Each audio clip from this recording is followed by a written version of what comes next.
हे what's up guys, welcome back once again. दोस्तों, आज की कहानी जो एक्सप्लेन करने जा रहे हैं वो असल में एक 16 साल की लड़की की है जो अपनी समर वेकेशन मनाने के लिए एक आइलैंड जाता है। लेकिन फिर उसके साथ वहाँ पर कुछ ऐसी चीज़ें होती है जिन्हें वो शायद अपने आखिरी दम तक नहीं भूलेगा। हेरमी नाम का लड़का जो कि बड़े होकर एक डायरेक्टर बनना चाहता है। फिलहाल तो वो अपने दोस्तों के साथ यहाँ पर आया है कुछ अच्छे पल बिताने के लिए। वो सभी वहाँ खूब एंजॉय करते हैं, साथ में हंसते हैं, खेलते हैं। लेकिन फिर इन तीनों को एक घर दिखाई देता है जो कि थोड़ी हिल पर बना हुआ था। उस घर में वहाँ पर एक आर्मी कमांडर और उसकी वाइफ क्लेयर रहती है। दोनों साथ में अच्छा टाइम बिता रहे हैं। हर्मी क्लेयर को ही देख रहा था, शायद उसे कुछ महसूस हो रहा है, लेकिन इतनी कम उम्र में कुछ पता ही नहीं चलता कि आखिर वो क्या महसूस कर रहा है। उसने अपने दोस्तों को भी इस बारे में बताया तो वो उसका मजाक उड़ाने लगे और फिर वो भी वहाँ से चले गए। लेकिन उस दिन के बाद से हर्मी के ख्यालों में बस क्लियर ही घूमना शुरू हो गई। उधर वो तीनों दोस्त अब बड़े हो रहे हैं, उनके अंदर भी एड्रेनलिन की मात्रा बढ़ रही है।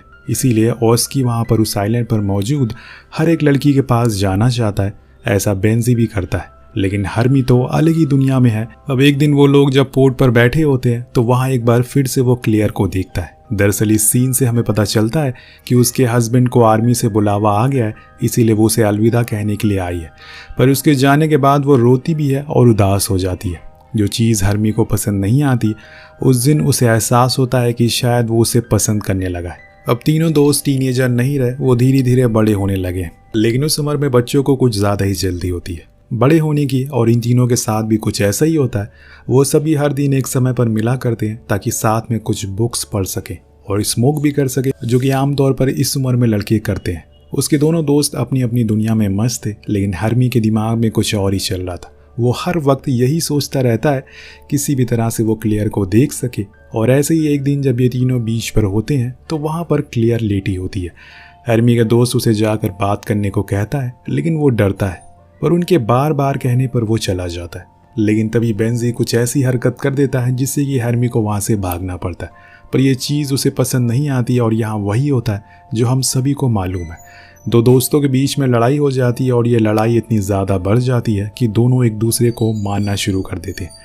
पर इतने में उनका दोस्त ओस्की आकर उन्हें छुड़ाता है और फिर वहाँ पर हर्मी को अकेला छोड़कर वो चले जाते हैं। उन्हें उसकी फीलिंग का मजाक नहीं बनाना चाहिए था, क्योंकि हर किसी की फीलिंग हो सकता है कि वो असली हो। अगले दिन बाजार से लौटते समय हर्मी को फिर से क्लियर दिखती है। उसके हाथों में काफ़ी सामान था, इसीलिए हर्मी उसकी मदद करने के लिए जाता है। क्लियर को भी मदद की ज़रूरत थी, इसीलिए वो उसे हाँ कर देती है। अब बीच रास्ते में दोनों के बीच काफ़ी बातें होती है। हर्मी उसे उसके बारे में पूछता है तो वो बताती है कि वो यहाँ पर अभी नई शिफ्ट हुई है। उसके दोनों दोस्त भी दिख जाते हैं जो उसे क्लियर के साथ देखकर हंसने लगते हैं। लेकिन हर्मी अपना मुंह छुपाकर वहाँ से फौरन उसके घर पहुँचता है। उसने सामान तो उठा लिया है, लेकिन वो बहुत ही ज़्यादा भारी है, इसीलिए उसकी हालत ख़राब हो जाती है। अब क्लियर उसका शुक्रिया कहती है और उसे कॉफ़ी भी ऑफ़र करती है। और यहाँ हम देख पाते हैं कि हर्मी ओवर बिहेव करना शुरू कर देता है। उसे ऐसा दिखाने की कोशिश करता है कि वो बहुत बड़ा हो चुका है और एक मैच्योर आदमी है, जो कि वो नहीं था। उसने कॉफ़ी में नो शुगर डालने को कहा क्योंकि बड़े होकर वो आर्मी में जाना चाहता है, इसीलिए उसे अभी से फिट होना है। ये सुनकर क्लियर काफ़ी खुश होती है और दोनों के बीच में बहुत देर तक बातें चलती रहती है। अब बीच में हर्मी उसे बहुत सी ऐसी बातें बोल देता है जो उसे कभी किया भी नहीं है, बस उसे इम्प्रेस करने के लिए।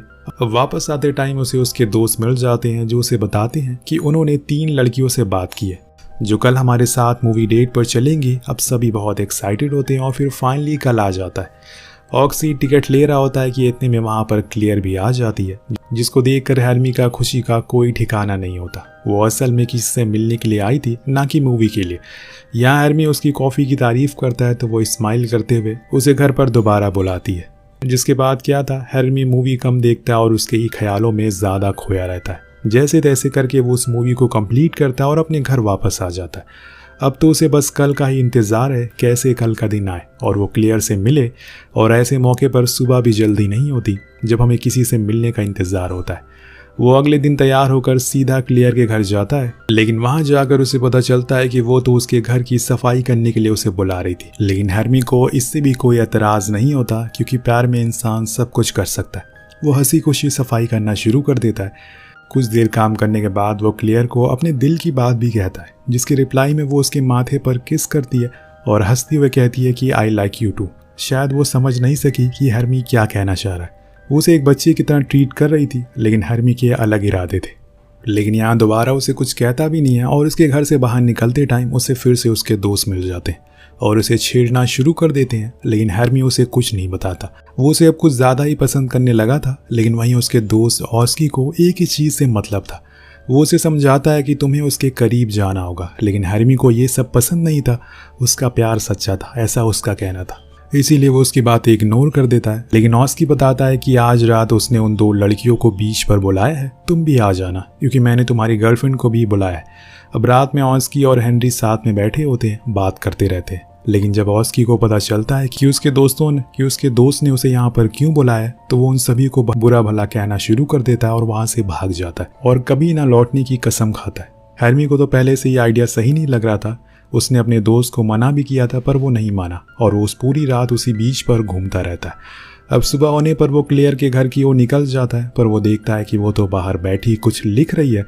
उसके पूछने पर वो बताती है कि वो अपने हस्बैंड के लेटर का रिप्लाई कर रही है, होप कि वो उसे ये जल्दी मिल जाए। इसी बीच हेर्मी उसे आज के डिनर के लिए इन्वाइट करता है।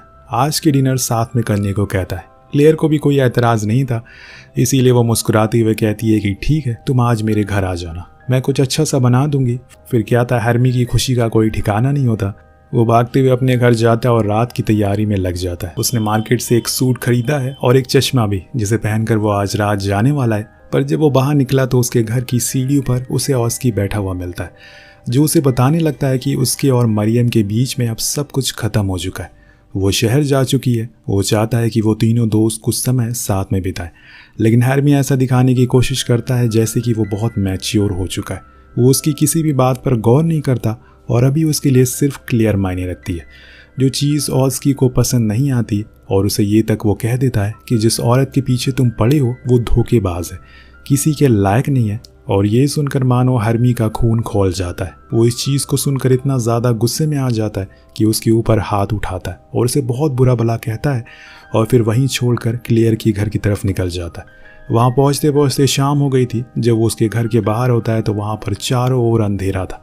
अंदर से किसी की भी आवाज़ नहीं आ रही थी। ऐसा लग रहा था कि जैसे मानो कोई ना हो।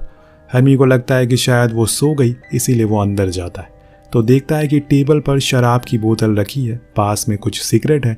वो क्लियर को आवाज़ लगाता है लेकिन कोई जवाब नहीं आता। तब उसे डेस्क पर रखा एक टेलीग्राम मिलता है जिस पर लिखा था कि उसके हस्बैंड मैक्सवेल की फ्रांस में लड़ाई करते हुए मौत हो गई। इतने में अंदर से क्लियर आ रही थी और वो रो रही थी।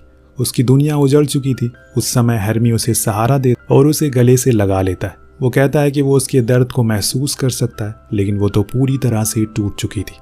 क्लेयर कहती है कि उसे बस डांस करना है, इसीलिए वो सॉन्ग प्ले करती है और दोनों डांस करना शुरू कर देते हैं। धीरे धीरे दोनों कब करीब आ जाते हैं उन्हें पता ही नहीं चलता। पर उस चीज़ के बाद वो अच्छा महसूस नहीं कर पा रही थी, जो बात हेर्मी भी समझ जाता है। इसीलिए वो बिना कुछ कहे वहाँ से जाने लगता है। लेकिन क्लेयर उसे गुड नाइट बोलती है और वो भी उसका रिप्लाई देकर वहाँ से चला जाता है। शायद उसके लिए यहाँ रुकना ठीक नहीं है, क्योंकि कभी कभी टूटे हुए लोगों को अकेला छोड़ देना चाहिए। वो खुद को खुद के तरीके से हील करना जानते हैं। अगली सुबह हम हेर्मी को देखते हैं जो कि चुपचाप खड़ा था। उसके पास उसका दोस्त ऑस्की आता है और बताता है कि अब मरियम के साथ उसका झगड़ा खत्म हो चुका है और वो दोनों साथ में भी है। वो हेर्मी से माफ़ी भी मांगता है जो भी कुछ उनके बीच हुआ उसके लिए, लेकिन हेर्मी उसे कुछ भी जवाब नहीं देता। ऑस्की को क्लेयर के बारे में पता था, इसीलिए वो ये कहता है कि कभी कभी समुंदर में हमें नाव को डूबने देना चाहिए, क्योंकि ये हमें एक सीख देती है और कुछ बातों को आपको अपने दोस्तों के साथ शेयर कर देनी चाहिए जिससे आपका दिल भारी नहीं होता। लेकिन हेर्मी खुद की और क्लेयर की जो कुछ बातें हुई थी वो किसी से शेयर नहीं करना चाहता। शायद उसकी फीलिंग, उसका प्यार कोई समझ नहीं पाएगा, इसीलिए वो वहाँ से चला जाता है। उसके दिमाग में अभी भी कल की ही यादें थी। उसे कहीं ना कहीं लग रहा था कि शायद क्लेयर उसकी इस हरकत से नाराज़ है, इसीलिए वो इस बात को सुलझाने के लिए उसके घर दोबारा जाता है। लेकिन आज वो कहीं दिखाई नहीं दे रही है। वो गेट को नॉक भी करता है पर किसी की कोई आवाज़ नहीं आती। इसी बीच उसकी नज़र एक नोट पर पड़ती है जिसके ऊपर उसी का नाम लिखा हुआ है। वो उसको लेकर वहीं बैठ जाता और आहिस्ता आहिस्ता उसे खोलना शुरू करता है। उसे पढ़ते समय उसे समझ आ गया था कि कल की रात जो उसने क्लेयर के साथ बिताई थी वो उसकी आखिरी रात थी जब उसने क्लेयर को देखा था, क्योंकि अब वो इस घर को छोड़कर जा चुकी है। वहाँ उसे बहुत से अधूरे काम करने और खुद के लिए कुछ करना है, क्योंकि अब उसका हस्बैंड तो नहीं है इस दुनिया में। और वो ये भी लिखती है कि जो भी कुछ उन दोनों के बीच हुआ वो उस चीज़ को समझेगा और किसी को भी कुछ नहीं बताएगा। उसे पता है कि उसका दिल बहुत साफ है, इसीलिए वो हमेशा खुश रहे। अब हेनरी ये लेटर पढ़ के थोड़ा इमोशनल हो जाता है और उस दिन के बाद से उसने कभी भी उस आइलैंड को मुड़कर नहीं देखा। उसके दोस्तों के साथ फिर से उसकी दोस्ती हो गई और वो भी उनके साथ अपने घर चले गए। जिस तरह से उसके दोनों दोस्तों ने कुछ न कुछ खोया था इस आइलैंड पर, उसी तरह हर्मी ने खुद को खो दिया। आगे जाकर वो एक मैच्योर इंसान बन गया। अब छोटी सी उम्र में उसे समझ आ गया था कि शायद हमें छोटी उम्र में समझ ही नहीं आता कि हम क्या कर रहे हैं। शायद ये सच है कि कुछ लोग हमारे कभी नहीं होते, बस वक्त ले आता है पास कुछ पल के लिए उन्हें, और फिर वो हमेशा के लिए हमसे दूर हो जाते हैं। वेल, इसी के साथ ये कहानी यही ख़त्म हो जाती है। मिलते हैं अगले वीडियो में। Thank you so much watching. Peace out.